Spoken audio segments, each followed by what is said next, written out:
오늘 창세기 37장 5절에서 11절 본문으로 요셉이 꿈꾸다라는 제목으로 하나님 말씀 나누겠습니다. 하나님의 사람들의 한결같은 특징은 그들이 꿈꾸는 사람이었다라는 사실입니다. 사도 바울은 그의 슬로건은 내가 로마를 봐야 하리라. 로마가 그의 꿈이었습니다. 비전이었습니다. 예레미야는 앞으로 하나님께서 이스라엘 백성들이 바벨론의 포로로 잡혀가서 70년 동안 종살이 하다가 70년 후에 이스라엘 백성들을 다시 모으시고 자유케 하실 것이라는 그 비전을 보고 소망을 품고, 비록 현실이 어두움 가운데 있었지만 그 소망을 가지고 이스라엘 백성들에게 하나님의 말씀을 전했습니다. 야베스라는 사람은 추측에 의하면 장애가 있었던 사람 같습니다. 무엇을 꿈꾸기에는 정말 갖춘 것이 없고 조건이 열악한 그런 사람이었지만, 그는 그의 삶을 포기하지 않고 자기의 삶이 더욱 나아질 수 있다라는 꿈을 포기하지 않았습니다.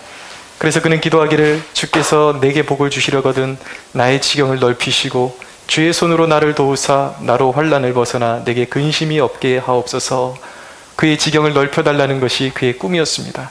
장애임에도 불구하고 그의 인생을 포기하지 않고 하나님 축복해 주십시오, 내 지경을 넓혀 주십시오 라고 구했을 때에 그는 그 기도대로 응답하심을 받았습니다. 비전이라는 것은 사람을 강하게 하는 것입니다. 우리 삶의 열정을 가져다 주는 것입니다.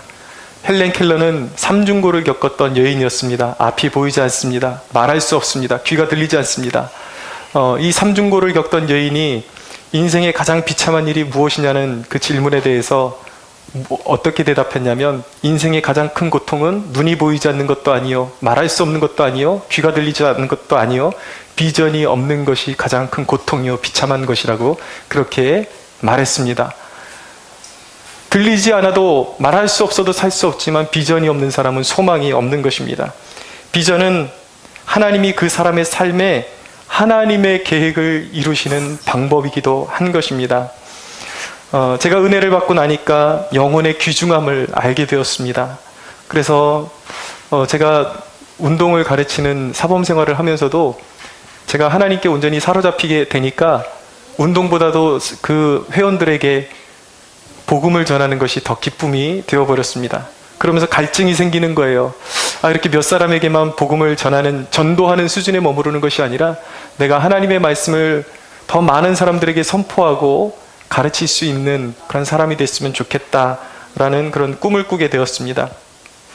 근데 그런 꿈을 꾸기 시작할 때에 저의 상태는 어땠냐면, 그 꿈이 제 안에 이렇게 잘 자리 잡기 시작할 때에, 그때 제 인생은 가장 또 인생의 비참한 시기를 걷고 있었습니다.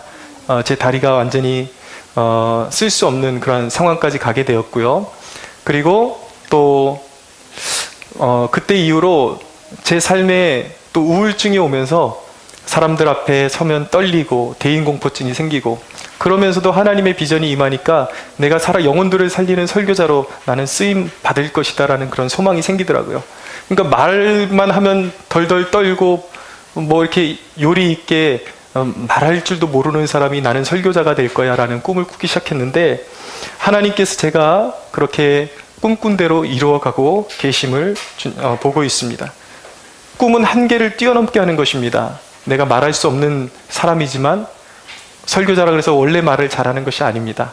말을 더듬고 말할 수 없는 사람이었지만 꿈을 가지니까 계속 실패 속에서 그것을 다듬어가면서 정말 하나님께서 내 삶 가운데 주신 꿈대로 이루어져 가는 것을 보게 되는 것입니다.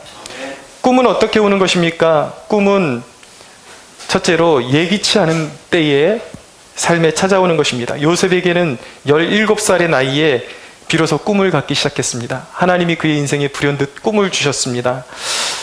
인생의 방황을 끝내는 가장 좋은 길은 무엇이냐면 하나님을 인격적으로 만나는 것입니다. 그렇게 공부하지 않았던 사람이 하나님을 만나고 인생의 목적이 분명해지니까 공부를 하기 시작합니다. 누가 다그치지 않아도 필요한 것들을 정말 열심히 감당할 수 있는 열정이 생기게 되는 것이죠. 그러면서 그의 인생이 바뀌게 되는 것입니다. 꿈은 두 번째로 기도할 때 주시는 것입니다.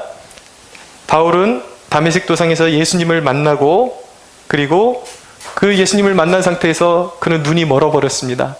그 인생이 자신이 주님을 만나고 만났음에도 불구하고 무엇을 위해서 살아야 할지 구체적으로 그는 알지 못했습니다.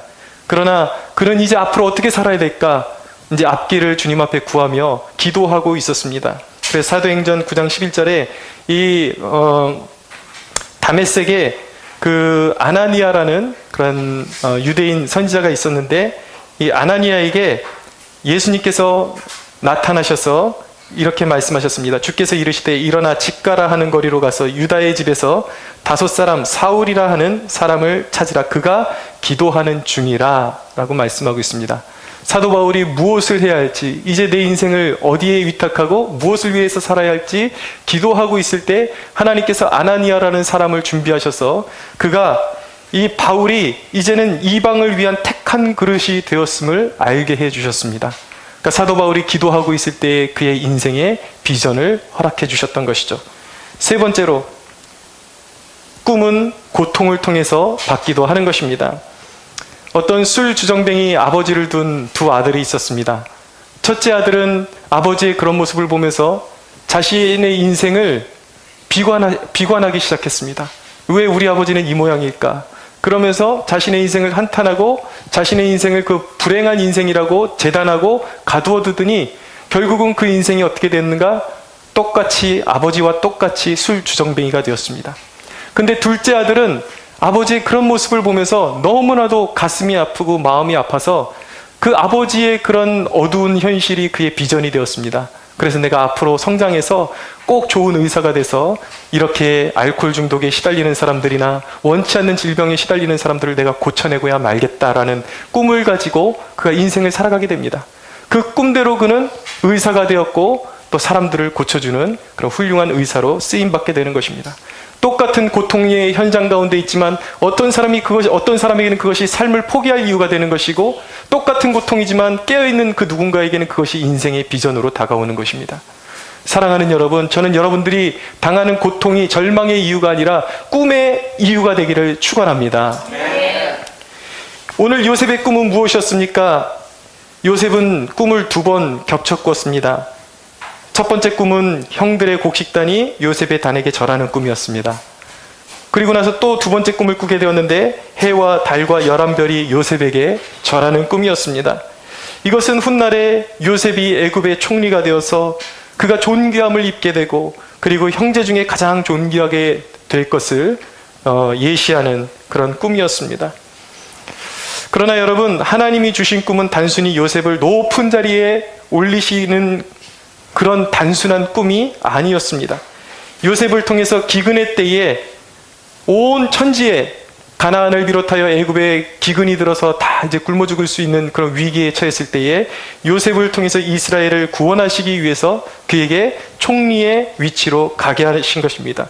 하나님의 구속 역사를 이루시고자 주신 꿈이 바로 그런 총리가 되는 꿈이었던 것입니다. 사실은 요셉은 자신이 총리가 될 것도 알지 못했습니다. 그냥 그런 의미심장한 꿈을 마음에 품고 하나님이 주신 꿈이 이루어질 거라고 막연하지만 소망하고 있었던 것이죠. 꿈은 동기가 중요한 것입니다. 우리가 무엇을 성취해야 되겠다, 내가 어떤 사람이 되어야 되겠다, 좋습니다. 근데 꿈이 중요한 것은 동기가 훨씬 더 중요한 것이죠. 여러분, 우리의 꿈의 동기는 무엇입니까? 하나님의 자녀는 자신의 사욕을 위함이 아닌 하나님 나라를 그 꿈을 통해서, 내 꿈이 성취된 것을 통해서, 그 인생의 삶의 성취를 통해서 하나님 나라를 구현하고 하나님 나라를 확장시켜 나가는 것이 우리의 삶의 목적이 되어야 하는 것입니다. 여러분, 요셉이 꾼 꿈을 통해서 우리는 진정한 꿈의 특징을 몇 가지를 배우게 됩니다. 우리가 받은 꿈이, 우리가 마음속에 가지고 있는 꿈이 진정한 꿈인가?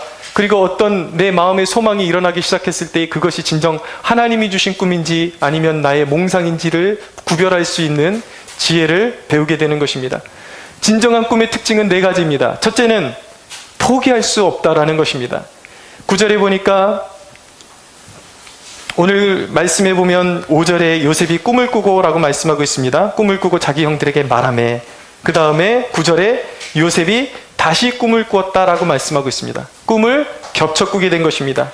성경에 똑같은 그 의미를 담은 동일한 의미를 가진 꿈을 겹쳐 꾸었다라는 것은 무엇을 의미하는 것이냐면 하나님이 바로 그 일을 행하시기로 정하셨다라는 뜻을 가지고 있는 것입니다. 하나님이 정하셨다라는 대목은 참 중요한 것입니다.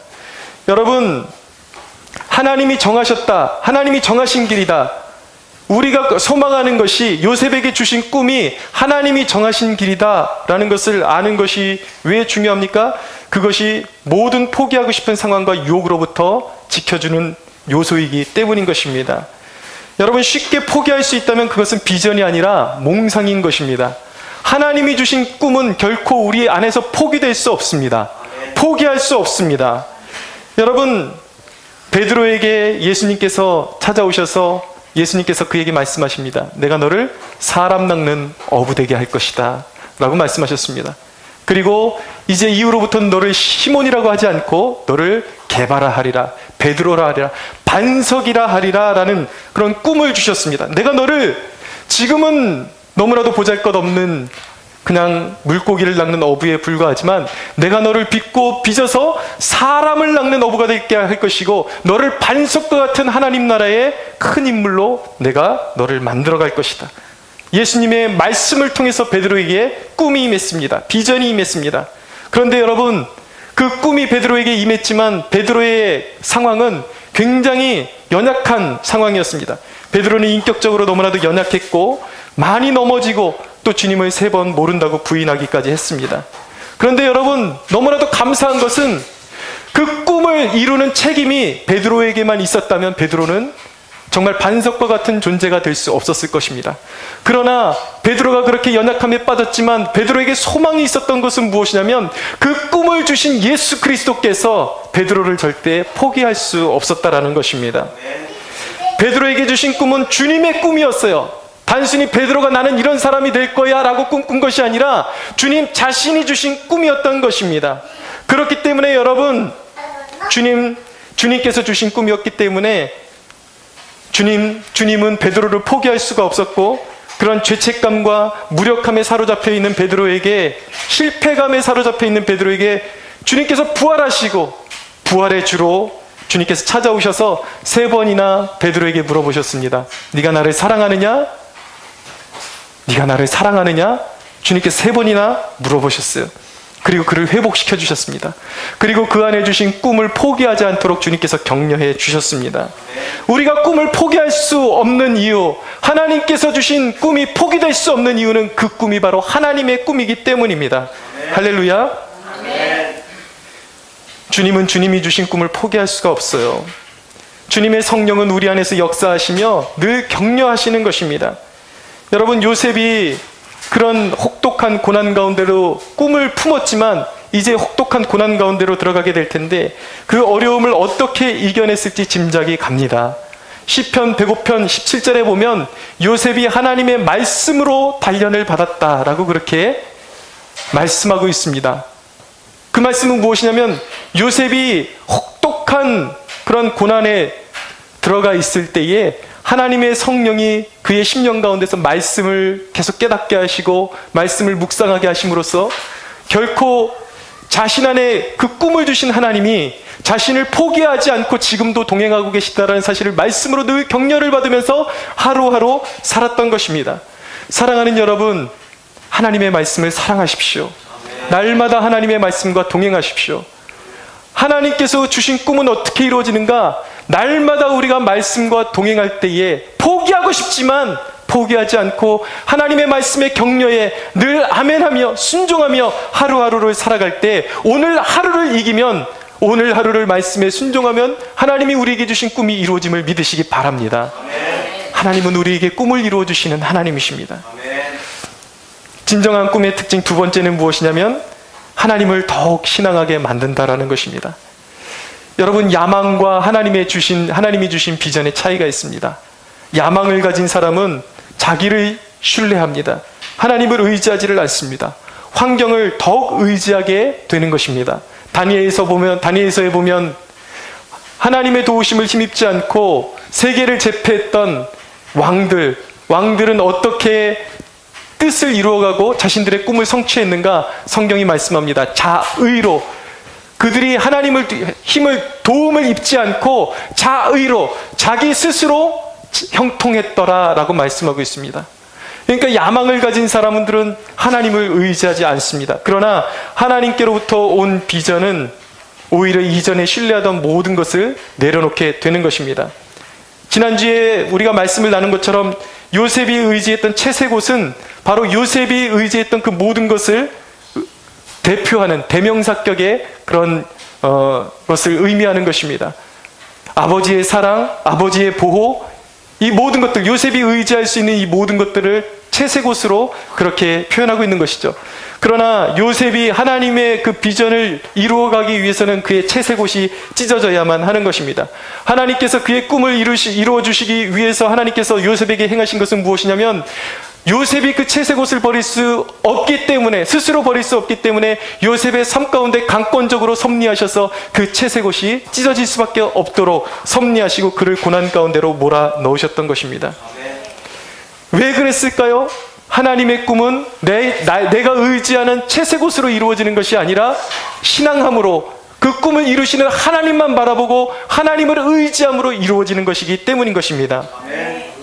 여러분, 아직도 세상을 의지하고 있다는 것은 아직도 하나님이 주신 꿈을 발견하지 못했다라는 말과 동일한 것입니다. 그 사람이 정말 하나님의 비전을 가진 사람인지 알아보려면 이것을 보면 정확합니다. 그가 기도하고 있는가? 사랑하는 여러분, 기도해야 하는 것입니다. 사랑하는 여러분, 하나님이 주신 꿈을 품고 그것이 이루어지기 위해서 기도할 수 있는 기도하는 사람, 기도의 사람들이 되기를 간절히 소원합니다. 기도의 사람이 되십시오. 기도는 무너진 삶을 일으키고 가정의 회복을 가져오며 여러분들의 자녀를 바로 세우는 유일한 첩경이요 길인 것입니다. 하나님은 반드시 기도하는 자의 그 기도를 물리치지 아니하시고 그의 마음의 소원을 이루어 주심을 믿으시기 바랍니다. 진정한 꿈의 특징 세 번째는 무엇인가? 꿈의 가치를 귀히 여기고 자신을 구별한다라는 것입니다. 요셉은 역경 중에 가장 비천한 자리에 있을 때에도 자신의 영적인 자존심을 버리지 않았습니다. 그가 비록 노예라 할지라도 이제 형들에게 팔려가서 노예의 신분이 되었습니다. 인생이 막연합니다. 보이는 것이 없습니다. 그러나 그 가운데서도 그가 노예 신분으로 있었지만 자신의 인생은 하나님의 것이요 하나님의 계획이 자신의 삶 가운데 흐르고 있음을 한순간도 잃어버리지 않았습니다. 그래서 그는 자신의 꿈과 정욕을 바꾸지를 않았습니다. 철저하게 자기의 영적인 그 자존감을 지키며 그 시위대장 보디발의 아내가 유혹해올 때에 내가 어찌 하나님 앞에서 득죄할 수 있으리까? 라고 고백하면서 죄를 멀리하고 결코 하나님이 주신 꿈과 그 비전과 죄악과 타협하지 않았던 것입니다. 바꾸지 않았던 것입니다. 하나님께로부터 온 진정한 비전을 가진 사람은 세상의 사소한 것들과 바꾸지 않는 것입니다. 하찮은 것들과 결코 바꾸지 않는 것입니다. 예수님은 거룩한 것을 계획해 주지 말며 너희 진주를 돼지 앞에 던지지 말라라고 말씀하셨어요. 정신이 미천한 자는 하나님의 꿈을 미천하게 여기는 것입니다. 아무리 좋은 것을 줘도 좋은지 몰라요. 그러니까 그것을 막 굴리는 것이죠. 하나님께서 꿈을 주실 때에 그것의 귀중함을 깨달아야 하는 것입니다. 그것의 소중함을 깨달아야 하는 것이죠. 그것의 소중함을 알 때야 비로소 세상과 타협하지 않는 믿음을 갖게 되는 것입니다. 여러분, 얼마 전에 여제자를 성추행해서 이제 목회 현장에서 물러난 청소년 사역단체의 그 목사님이 그 이후에 인터뷰를 통해서 하신 말씀이 무엇이냐면 바로 이것이었습니다. 이제는 나는 목사가 아닙니다. 나는 아저씨입니다. 라는 고백이었어요. 얼마나 비참한 고백입니까, 여러분? 그 목사라는 직분, 거기에 물질이나 큰 명예가 없을지라도 이 목사라는 직분 자체가 얼마나 영광스럽고 존귀한 것인데 그것을 망각했기 때문에, 그것을 망각하고 자기의 정욕을 더욱더 앞세웠기 때문에 결국은 그 타협하는 과정 속에서 결국은 하나님이 주신 꿈을 송두리째 잃어버리고 만 것입니다. 여러분, 하나님이 주신 꿈의 소중함을 깨닫게 되기를 원합니다. 그 기사를 읽으면서 저는 섬뜩했습니다. 나의 삶의 자세에도 이 목사라는 고귀한 직분을 귀찮은 것과 바꾸고 싶은 유혹을 받을 때가 얼마나 많았던가. 내가 이 목사라는 직분을 소홀히 여기고 참 내려놓고 싶을 때도 참 많았다라는 그런 유혹을 받을 때가 참 많았다라는 그런 생각을 하게 되면서 정말 아찔하구나. 이 목사라는 직분이 정말 하나님의 부르심이요, 이것은 돈으로 살 수 없는 그런 고귀한 직분인데 내가 이것을 내 하찮은 그런 고민과 맞바꾸려고 했구나라는 것을 깨달았을 때에 얼마나 섬뜩했는지 모릅니다. 사랑하는 여러분, 하나님의 백성은 하나님이 주신 꿈과 그 가치를 세상의 그 어떤 것보다 더욱더 가치 있는 것으로 여길 줄 알아야 하는 것입니다. 진짜 진미를 먹을 사람은 하찮은 그런 군것질들을 하지 않습니다. 왜 우리의 인생이, 왜 사람들이 비참하게 사는 줄 아십니까? 꿈이 없기 때문입니다. 하나님이 주신 꿈이 없기 때문에 자신을 하찮은 것에 굴리고 방임하고 세상 유혹에 빠져서 살아가는 것이죠. C.S. 루이스라는 분이 하신 말씀이 있습니다. 왜 사람들이 하나님의 초청에 응하지를 않는가? 마치 사람들의 영혼의 상태는 그 IT에서 진흙을 구워 먹는 그런 아이들과 동일한 영적인 상태라는 거예요. 하나님이 인생에 주시기를 원하는 그 꿈이 얼마나 원대하고 얼마나 고귀한지를 모르기 때문에 그 비참한 상황 가운데 진흙을 파이로 구워 먹으면서 그게 이 세상이 전부인 줄 알고 거기서 빠져나오지를 못하는 것이 이 세상 사람들의 그 영혼의 상태와 같다라는 것이죠. 사랑하는 여러분, 여러분들이 영적인 시야가 넓어지게 되기를 원합니다. 하나님이 주신 꿈을 발견할 수 있게 되기를 원합니다. 꿈꾸는 성도들이 되십시오. 네 번째로, 꿈의 특징은 무엇인가? 진정한 꿈은 대가를 지불하게 만든다라는 것입니다. 존 웨슬리라는 감리교 창시자는 그의 슬로건은 바로 전 세계가 나의 교구다라는 슬로건이었습니다. 그는 엄청난 그런 정열을 가지고 사명을 감당했던 사람이었습니다. 그는 말로만 전 세계가 나의 교구다라고 그렇게 고백하고 전 세계를 교구 삼는 것이 나의 꿈이다라고 그렇게 말했던 사람이 아니라 그 꿈을 성취하기 위해서 그는 대가를 지불할 수 있는 사람이었습니다. 그는 일상에 늘 준비되어지고 자기를 연단하는 사람이었습니다. 그의 삶은 그의 일생 동안에 말을 타고 달리면서 복음을 전한 그 거리를 합산하면 당시에 말로만 달렸던 거리가 지구를 10바퀴를 넘게 돈 거리와 맞먹는다고 합니다. 오히려 그 거리를 넘는다고 합니다. 엄청나게 정열적으로 자기의 인생을 쏟아서 말을 타고 복음을 전했던 사람이 존 웨슬리였습니다. 그는 그렇게 하나님 앞에 쓰임받고 전 세계를 교구 삼는 그러한 자기의 그 비전과 하나님께서 주신 포부를 이뤄내기 위해서 대가를 지불했습니다. 어떻게 지불했는가? 그는 그런 사람이 되기 위해서 매일 새벽 4시에 일어나서 2시간씩 하나님 앞에 꿇어 엎드려서 기도했던 사람이었습니다. 그리고 그는 오전에 2-3시간을 꼬박꼬박 시간을 내서 책을 읽고 신학적으로 뼈대를 탄탄히 다지는 그러한 사람이었습니다. 그는 목회 후보생들에게 누누이 당부했습니다. 책을 읽지 않는 목회자는 결코 설교할 수 없다라고 그렇게 누누이 강조했습니다. 하나님께 쓰임받을 수 있다면 기도하는 사람이 되어야 하는 것입니다. 말씀에 자신을 던지는 사람이 되어야 하는 것입니다. 책을 읽는 사람이 되어야 하는 것입니다. 그 한 가지라도 빠져서는 안 돼요. 하나님 앞에 영적으로 깨어있고 기도하고 말씀을 붙잡고 신학적인 서적을 틈틈이 읽으면서 자기를 단련하는 사람만이 하나님 앞에 쓰임받을 수 있는 주의 종이 될 수 있는 것입니다. 마찬가지로 꿈이 있는 사람이라면 그 꿈에 걸맞는 대가를 지불해야 하는 것입니다. 진정한 꿈이 있는 사람의 특징이 무엇인가? 그 사람의 꿈이 진짜인가 거짓인가를 알아볼 수 있는 척도는 무엇인가? 그 사람이 그 대가를 지불하고 있는가를 보면 알 수 있게 되는 것입니다. 여러분, 김연아 선수의 차별화는 무엇입니까? 기사를 보면 가장 열악한 상황 가운데 연습을 했다는 것을 알 수가 있습니다. 해외의 유수한 선수들에게는 그들의 전용 링크가 있습니다. 경기장이 있습니다. 그런데 김연아 선수는 어디 아이들 노는 놀이동산 같은데 얼음판에 빌려서 그런 곳에서 시간을 정해서 연습을 해야만 했습니다. 그러나 그가 세계의 탑이 될 수 있었던 이유는 무엇입니까? 바로 노력이었습니다. 남들이 다 집에 간 시간에 이 정도면 됐지라고 하는 시간에 그는 남아서 아무리 상황이 열악해도 그것에 땀 흘리고 넘어지고 수십 번 수만 번 엉덩방아를 찌우면서 그는 포기하지 않고 노력했던 것, 그 땀과 수고를 통해서 그는 세계를 제패할 수가 있었던 것입니다. 무엇이 그토록 그로 하여금 그렇게 땀을 흘리게 만들었던 것입니까? 그것이 바로 꿈의 위력이에요. 꿈이 있었기 때문에 누군가가 강제하지 않아도, 누군가가 강요하지 않아도 그 꿈 때문에 땀 흘릴 수 있었던 것이죠. 꿈은 땀 흘리게 만드는 것입니다. 여러분, 요셉은 노예살이 중에도 그 주인의 가정을 치밀하게 돌보았습니다. 관리했습니다. 빈틈이 없이. 그래서 비록 그는 노예 신분이었지만 주인의식을 가지고 섬기는 사람이었어요. 그렇기 때문에 그의 그 비상함을 주인인 보디발이, 시위대장 보디발이 그것을 보게 된 것이죠.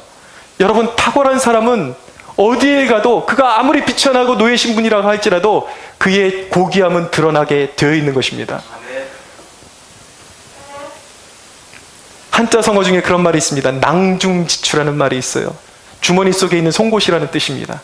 송곳은 날카로워서 아무리 주머니 속에 숨겨놓아도 삐짓고 나오게 되어 있다는 거예요. 여러분, 정말 탁월한 사람은 내가 뛰어난 사람이라고 그렇게 말하지 않아도 됩니다. 자기가 탁월하지 못한 사람들의 특징이 무엇이냐면 자기를 자꾸 부풀리는 거예요. 나는 이런 사람이다. 나는 이런 사람이다. 근데 그 사람에게 실망하는 이유는 무엇입니까? 실제로 그 사람의 삶에 보니까 탁월한 게 없어요. 실망스러운 것이죠. 그런데 요셉과 같은 사람은 숨어 있어도 빛이 나는 것입니다. 진정으로 자기를 가꾸고 하나님이 주신 꿈을 가지고 성실하게 살아가는 사람은 어디에 숨어 있어도 빛이 나게 되어 있는 것입니다. 보석은 해변에서도 보석이에요. 보석은 쓰레기 틈에서도 보석인 것입니다. 그 빛을 잃지 않는 것입니다. 보석은 보석일 뿐이에요. 사랑하는 여러분, 상황에 따라서 여러분들의 가치가 흔들리지 않게 되기를 바랍니다. 하나님이 주신 꿈을 가지고 여러분들이 하나님 앞에 쓰임받기에 합당한 사람으로 준비되어지는 그런 축복이 있게 되기를 원합니다.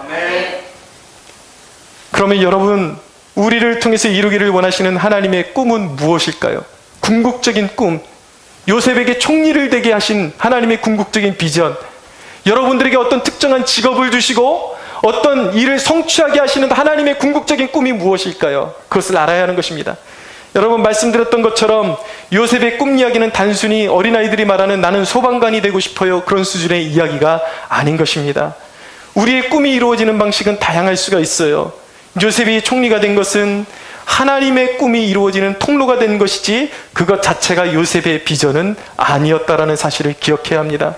느헤미야가 술관원에 올랐습니다. 당시의 술관원은 엄청나게 높은 고위 관직이었습니다.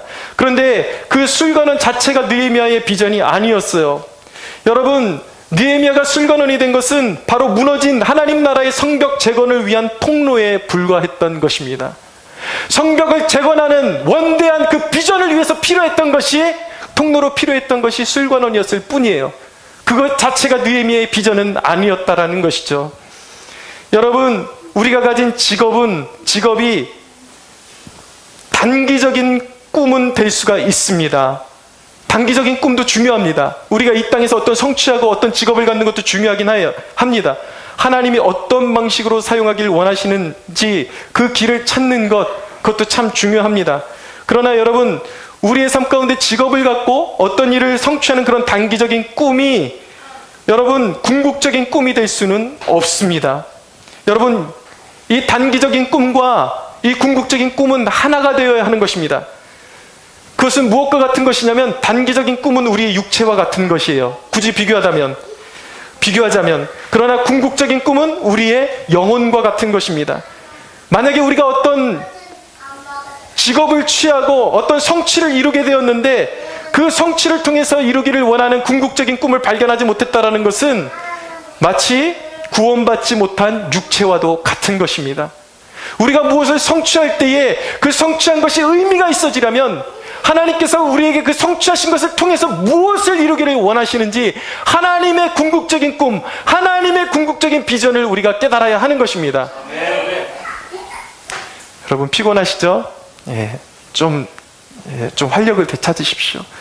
왜냐하면 여러분들 일주일에 한 번, 한 주에 한 번 예배 드리는 것은 생명과 같은 것인데 여기서 여러분들이 은혜 받지 못하고 여러분들이 여기서 그냥 또 돌아가시면요, 2주로 영적인 그런 침체가 이어지는 것입니다. 그게 2주, 3주 되면 계속 그런 상태로 머물러 있게 되는 것입니다. 마음을 좀 집중해서 하나님 앞에 드리십시오. 여러분, 하나님이 우리에게 주시는 궁극적인 꿈은 바로 이것입니다. 그러므로 너희는 가서 모든 민족을 제자로 삼아 아버지와 아들과 성령의 이름으로 세례를 베풀고 내가 너희에게 분부한 모든 것을 가르쳐 지키게 하라. 볼지어다 내가 세상 끝날까지 너희와 항상 함께 있으리라. 오직 성령이 너희에게 임하시면 너희가 권능을 받고 예루살렘과 온 유대와 사마리아와 땅끝까지 이르러 내 증인이 되리라. 할렐루야. 하나님의 꿈은 저와 여러분들이 성령 받는 것입니다. 성령 받아서 복음을 증거하는 사람으로 쓰임 받게 되는 것입니다. 하나님은 당신을 통해서 교회를 세우기를 원하십니다. 건물만 화려한 교회, 형식만 있는 교회가 아닌 영혼을 품고 어떤 대가라도 지불하며 복음을 전하는 교회를 세우는 것이 하나님의 꿈인 것입니다. 하나님은 여러분들이 영혼에 대한 열정에 붙잡혀서, 하나님 나라에 대한 열정에 붙잡혀서 여러분들을 통해서 죽었던 자들이 살아나고 여러분들에게 주신 것들을 통해서 교회가 세워지고 이 땅 가운데, 온 세계 가운데 기아와 굶주림으로 죽어가는 영혼들, 또 잘못된 정권 아래서, 잘못된 공산주의 체제 아래서, 그리고 잘못된 종교 체제 아래서 억압받는 백성들에게, 그들에게 관심을 가지고 그들을 위해서 기도하며 그들에게 복음을 증거해서 그들을 모든 어둠에서 풀어 자유케 하시는 것이 하나님의 꿈인 것입니다. 아멘. 여러분들을 통해서 선교적 사명을 감당하게 하시는 것, 그것이 하나님이 여러분들에게 주신 하나님의 꿈임을 믿으십시오. 아멘. 그러므로 우리 모두는 선교사가 되어야 하는 것입니다. 보내는 선교사가 되든지 아니면 나아가는 선교사가 되든지, 우리는 철저하게 어떤 직업을 갖든지, 여러분, 우리가 어떤 직업을 갖는 목적도 하나요, 우리의 가정의 회복을 구하는 목적도 하나요, 우리가 뭐 어떤 것들을 성취하는 목적도 단 한 가지인 것입니다. 부족한 나를 하나님께서 사용하셔서 성령으로 채우셔서 어둠과 절망 가운데 있는 영혼들에게 예수 그리스도의 빛을 전하는 하나님의 백성으로 살아가는 것, 그것이 바로 하나님이 우리에게 주신 궁극적인 꿈임을 기억하시기 바랍니다. 아멘. 사랑하는 여러분, 축복합니다. 꿈꾸는 여러분들이 되십시오. 여러분들의 소원함이 하나님의 은총 가운데 성취되어지는 축복이 있게 되기를 원합니다. 아멘. 그것을 통해서 하나님께 영광 올려드리십시오. 그것을 통해서 선교하는 백성으로 살아가는 축복이 있게 되기를 원합니다. 아멘. 우리 하나님께 영광의 박수 올려드리겠습니다.